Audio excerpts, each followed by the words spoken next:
제가 블로그 단 하나로 교육사업을 시작할 2년 전쯤 37만 조회수를 기록한 강남구 대표님의 2호 인터뷰 영상을 보고 이 사람에 깊게 매료되었던 기억이 있습니다. 이 영상만 거의 50번은 넘게 닳도록 본 것 같네요. 같은 영업사원 출신 사업가라 앞으로 사업을 하는 내내 기억해야 할 가슴에 와닿았던 내용들이 정말 많았어요. 1. 강연기획 사업을 전국 단위로 한창 잘 진행하는 와중에 군대에 갔고 2. 그 공백 기간 동안 카피캣들로 인해 기존의 사업을 뺏기고 빚이 2억이 생겼고 3. 그렇게 전역 몇 달 전부터 시작해 출범한 작심이라는 스터디 카페의 매장은 현재 700개가 되었습니다. 1개도 아니고 10개도 아니고 700개라니 제 레벨의 시야에서는 한국판 맥도날드를 보는 것 같네요. 현재는 공유 오피스를 비롯해 여러가지 계열사로 확장해 연매출 300억을 돌파했습니다. 그 당시에도 91마기 독서실에서 디벨롭시킨 토즈와 같은 이미 인테리어가 근사한 스터디 카페가 시중에 있었죠. 하지만 이에 연연하지 않고 오직 앞으로 치고 나갈 수 있는 방법만 생각했습니다. 작심 스터디 카페는 쉽게 따라할 수 없는 한 가지 차별점을 대입해 진입장벽을 높이고 기존에 있던 필드에 들어가 넘볼 수 없는 위치까지 올라간 거라고 볼 수 있겠네요. 과연 뭘 했길래 독서실 시장 업계 1위를 차지하며 초고속 성장을 한 걸까요? 그에 대한 해답은 날마다 작심이라는 책의 일부가 적혀 있습니다. 간접 경험만으로도 많은 걸 얻어가실 수 있으니 이번 책 리뷰 영상은 진심으로 꼭 끝까지 보시기 바랍니다.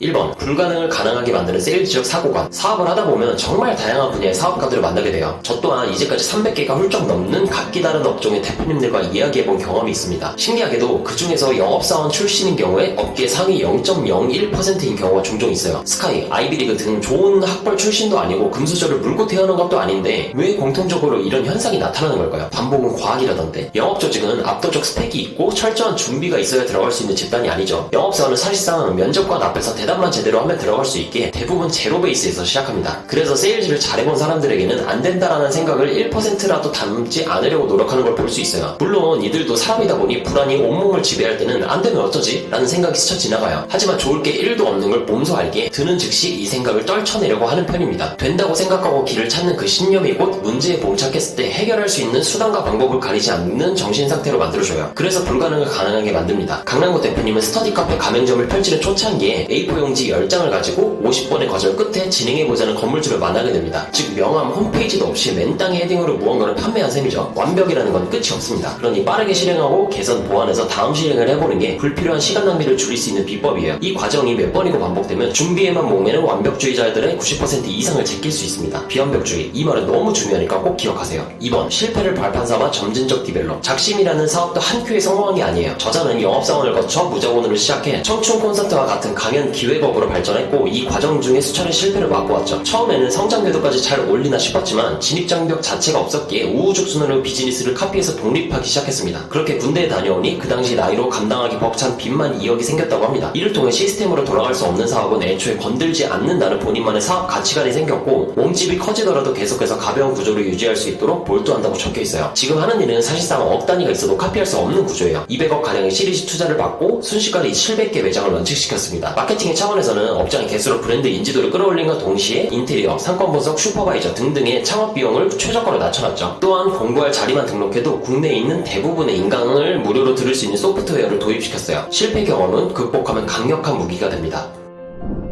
뇌리에 꽂히는 글귀. 난 혼자 힘으로는 이겨낼 수 없다고 생각했고 가족, 지인 등 주변의 모든 사람들에게 도움을 요청했다. 하루에 전화를 500에서 600통씩 주고받았다. 정확히 2017년 2월 2일 통장 잔고가 499만원까지 내려가는 정말 심각한 상황이었지만 끝까지 작심을 지켜냈다. 지금 생각해도 아찔한 위기였다. 저는 모든 성공한 사람들의 일대기가 담긴 콘텐츠를 볼 때 얼마나 어려운 상황에 직면했었는지를 확인해요. 그 이유는 이러한 결과가 나온 원인을 파헤쳐보기 위함입니다. 우리는 강남구 대표를 현재의 스터디 카페 700개의 대표라고 기억하죠. 하지만 그 이면에는 사업을 키우는 과정 중 사기를 당해 통장 잔고 500만원도 안 되는 액수까지 내려갔었던 일화도 있어요. 이 문장을 꼭 기억해야 돼요. 앞으로도 비즈니스를 하며 수많은 난관에 봉착할 테니 저 순간보다 내가 더 힘들까? 라는 생각과 함께 별거 아니라고 툭툭 털어내며 치고 높이 올라가야 합니다. 총평 1. 세일즈를 해본 사람, 안 해본 사람을 막론하고 돈을 벌고 싶은 모두가 읽어야 할 필독서입니다. 수익 창출을 하는 과정 중에는 예상치도 못한 문제들이 수두룩 빽빽하게 발생하죠. 그 과정 중에 세상에 안 되는 게 어딨어, 니들이 뭐라 하든 내가 증명해볼게 라는 불굴의 세일즈적 정신만 있어도 반은 먹고 들어가는 게 있어요. 2. 본인이 고생했다고 이제 좀 쉬어야겠다고 느낀다면 한번 내 스스로가 얼마나 부질없는 생각을 하고 있는지를 이 책을 통해서 객관적으로 살펴보세요. 임계점이라는 것도 상대적입니다. 그 선을 뚫는 건 결국 더 높은 세상에 있는 사람들을 염탐하며 내가 얼마나 작은 고민을 하고 있는지를 직시할 때 가능해요. 3. 그 중에서 특히나 본인이 오프라인 창업이나 교육업에 몸담고 있다면 정말 세세한 업계 노하우들이 담겨 있으니 꼭 읽어보는 걸 강력 추천합니다. 자신의 레벨에서 5배, 10배 캐파가 아닌 1000배 앞서 나간 사람의 경험을 주입시키는 건 쇼미더머니급의 치트키와 같아요. 책, 강의, 컨설팅 전부 다 이건 제가 보기에 엔간한 수십만원짜리 강의 그 이상의 값을 한다고 자부할 수 있습니다. 이러한 위대한 분을 제가 운영하는 강연기획사 그로우픽에서 첫 번째 외부 연사로 섭외했습니다. 9월 24일 토요일에 진행 예정이니 무조건 참석해보시는 걸 추천드립니다. 운이 좋으면 우수 질문자로 뽑혀 뒤풀이에 참여해 자신의 사업에 대한 강남구 대표님의 피드백, 평가를 들어볼 수도 있습니다. 작심 대표 북콘서트 신청 링크는 설명글 및 고정 댓글에 달아두겠습니다. 끝까지 시청해주신 모든 분들 감사합니다. 더 나은 돈 버는 꿀팁을 실시간으로 얻어가시려면 구독, 좋아요, 알림 설정까지. 저는 이만 퇴근해보겠습니다.